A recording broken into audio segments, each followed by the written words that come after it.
Brad's going to give practice info after. All right. Good afternoon. How we doing? Feels good to come up here today after a pretty good team victory. I thought our guys played hard. I thought there was some things that we improved upon. Is it perfect? No, it's not perfect. But one thing that I am appreciating is the effort. I'm also appreciating the chemistry that's being developed and formed right now. With that said, I'm all ears. How much do you get the sense that Patrick there feels a little bit of pressure to find a certain receiver right now, and maybe that's leading to some of this early success in the pass game? You know, let me just say it this way, and hopefully I understand your question the right way. I don't think he's feeling any pressure to get rid of it. I think he's just doing a great job of distributing the football. The thing that I think that we've added, and obviously we know what took place this offseason. We've lost a great player who's going to continue to be great. But the thing that we've added some pieces, and these guys are doing a heck of a job.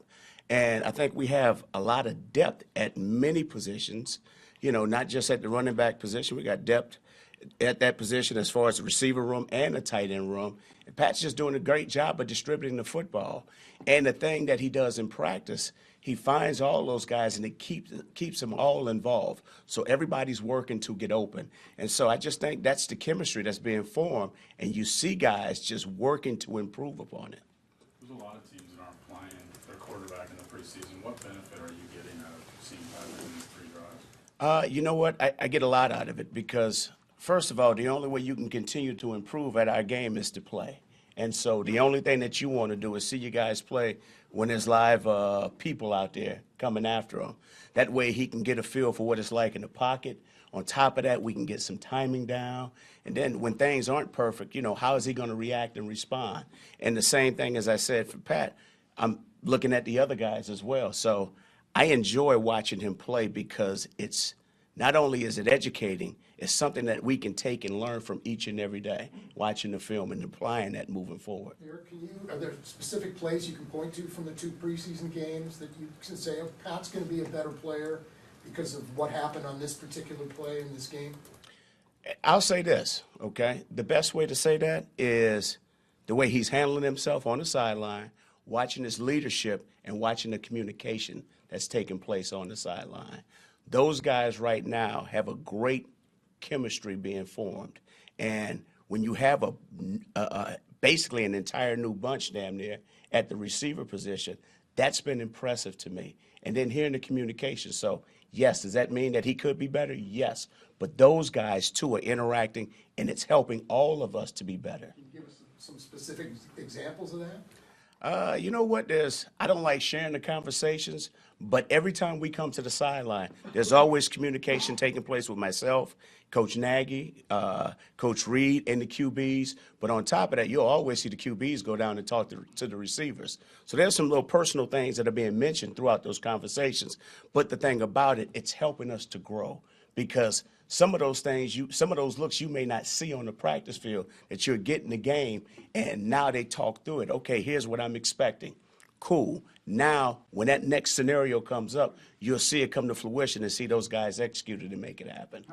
How quickly do the guys pick it? There was one play, I think, where MVS kind of got free and Pat overthrew him a little bit. Is that one of those plays you're talking about where they talk it through and the value of the preseason? How quickly do the guys make that adjustment and you see that get corrected either in practice or the next game? You see it the next time we have that opportunity to run that play. In fact, we had a great discussion about it because one thing, you know, my man MVS, he came out, and on top of that, at the end of the day, we got to make sure that we're completing the ball, but just making sure we're on the same just on the same page as far as the angles are concerned and what should we expect. There was a number of things that took place on that particular play that we could improve upon. And the first thing is just making sure that we're aligned properly so we all can give ourselves an opportunity to get off the ball. There was another moment in the first half where it looked like Patrick was guiding Pacheco into a hole. And what was your message to Isaiah there?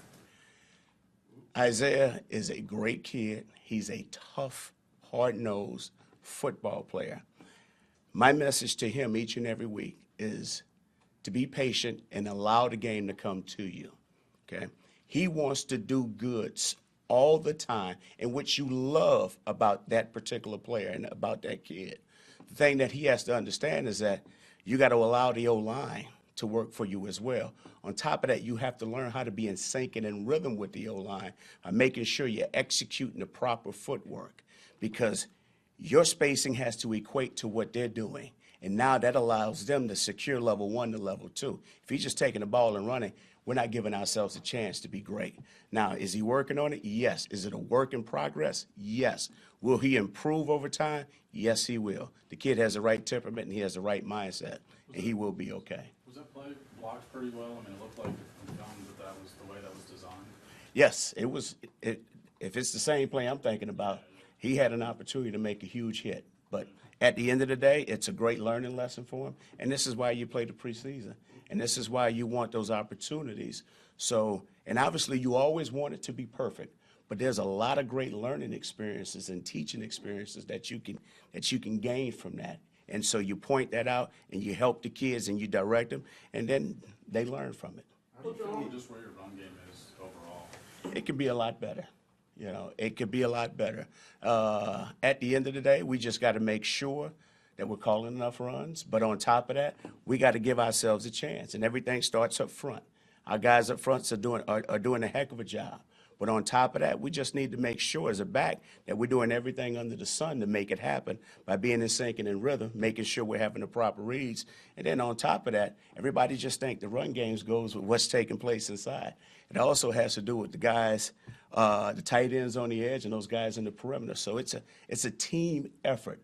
There's a lot of things that we need to improve upon, and we're going to continue striving to make sure that we can reach the perfection that we want to reach. Along those same lines, given the nature of preseason games, you know, there's limited snaps. You're not really going to get a good look at players. How difficult is it for you to evaluate where the run game is when your starters are only getting X amount of repetitions?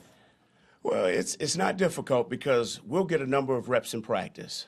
But when we do have those opportunities, it's not going to always be perfect because those guys on the other side of the ball get paid as well.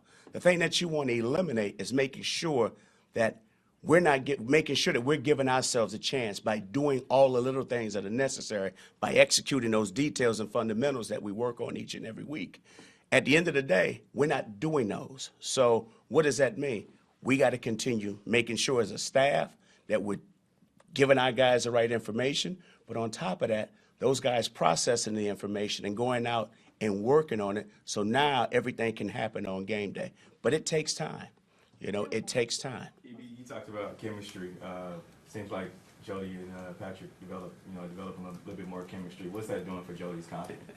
Well, it was like it was Jody's welcome back party. I mean, he got hurt in that game last year. I thought he did a heck of a job of playing fast. I thought he stood out and did some great things. Obviously, he had the 2 scores. But Jody, one thing about Jody, he's his biggest critic. He'll tell you there's plenty of things to work on. I'm happy that he had an opportunity to make the plays that he made. But on top of that, Jody knows there's certain things that he has to work on that's going to help him to be the best player that he can be, but also allow us to become the best team that we could possibly be when we're operating on our side of the ball. And after seeing it on film, I saw Patrick go over and say in that second touchdown he needed to do something a little different. What did you see in that? Yes, but here's the good thing, and I always will say this, sometimes without no bad luck, we wouldn't have any good luck at all. You know, there was a lot of things that went wrong, but you know what made it right? Those 2 played fast. That's what made it right, and that's the chemistry that we're talking about. You guys are trying to make some decisions here with players. You know, this is a tough roster to get on. Is a player more likely to perhaps win a spot on the roster in the final preseason game itself, or is it in the practice field? Is it the weight room, the meeting room? How does that kind of work that way? Well, I reminded our guys this morning. The first thing I said, there's an imaginary sign outside that says, hiring all applicants, okay? So with that said, you're interviewing for a job. Everything that you do, we're evaluating what you do in the meeting room. We're evaluating what you're doing in the walkthroughs and on the field. And so at the end of the day, we want our players to make it as tough as a decision as we have to make, you know. And they also need to understand, and I reminded them, it's not about being out there playing your particular position. It's all about what are you doing on scout team? What are you doing when being given an opportunity to align on special teams? So at the end of the day, we want these guys to come out here and play hard and play fast and give us everything that they have. Because when it's all said and done with, the only thing that we want is the best people that happen to be the best football players that can help us to win on Sundays.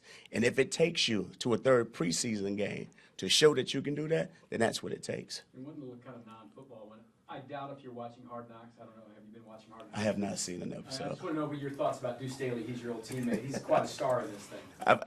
I know Deuce personally. I've heard some of the chatter about it, but I'm going to not comment on it. But I know Deuce and Aaron having a good time, it seems like. And that's just the nature of who those guys are. Those guys love some football. And those are two great football players, you know, former players at the time that happen to bring a lot of energy to the field. All right. Y'all take care.